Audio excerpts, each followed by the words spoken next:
Hello friends, it's Mrs. Caldwell here to share another story with you tonight. Tonight I'd like to read to you Hedgehugs.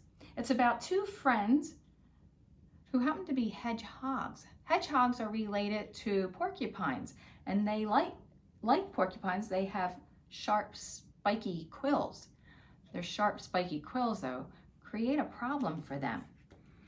Listen as I read Hedgehugs, which is written by Steve Wilson and Lucy Tapper and published by Scholastic.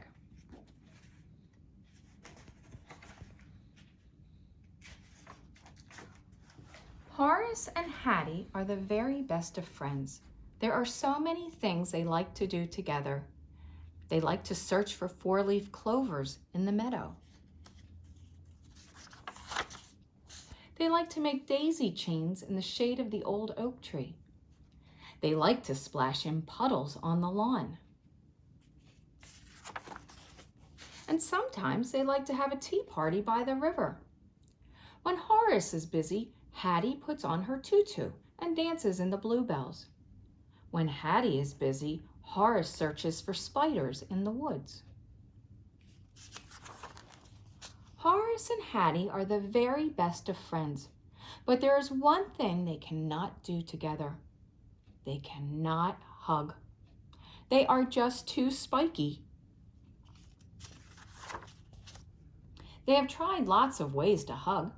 In the winter, they rolled in the snow until it covered all their quills, but the hug was too cold. In the spring, they found some old hollow logs. Horace and Hattie squeezed inside, but the hug was too bumpy.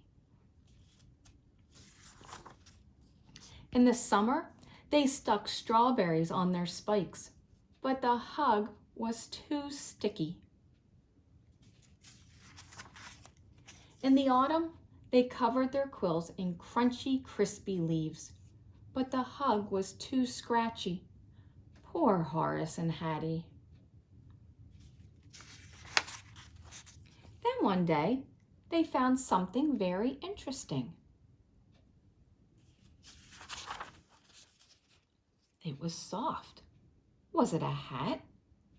Horace decided to investigate. He wriggled and jiggled and nibbled, and then out he popped.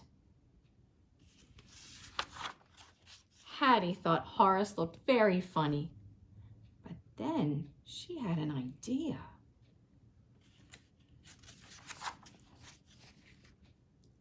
Hattie looked at Horace. Horace looked at Hattie. They moved closer and closer and closer until they hugged. The hug was just right. Not cold, not scratchy, not sticky, and not bumpy. It was warm and soft and cuddly and comfy. A perfect hedge hug. So the next time you see someone wearing mismatched socks, or if one of your socks goes missing, you know what it means. A hedge hug has happened. Aren't all the hedgehogs cute in their socks? They were pretty clever to use socks in order to help them hug each other. Do me a favor, turn to the person you're sitting with and give them a big hug. Aren't you glad you're not covered in spiky quills? I want to show you something clever you can do with a sock. You could make a sock puppet. The other day, Mrs. Ruth used a sock puppet when she told the story, The Very Hungry Caterpillar. What you'll need, obviously, is a sock. This is an old sock puppet I made years ago, but I still use him a lot.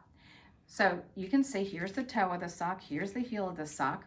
And what you'll do is you get a nice size sock and you put your hand in there and you push the toe in until it goes in, and now you have a mouth. Hello, boys and girls. How are you tonight? So you can make your sock puppet talk. And then you can add some things. You can give him eyes. You might not have these kind of eyes, but you might be able to use buttons or use pom-poms. I gave a little pom-pom for his nose, and I used a pipe cleaner to give him an antenna.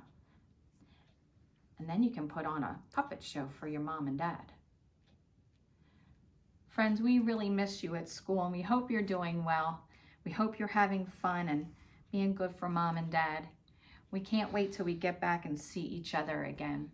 Before I leave, will you say a prayer with me, please? I'll say a line and then you repeat after me. Ready? Dear God, thank you for all the animals you've created, even spiky ones like hedgehogs. Please watch over us while we are apart from each other and keep us safe and healthy. Amen. Bye, friends. We'll see you next time.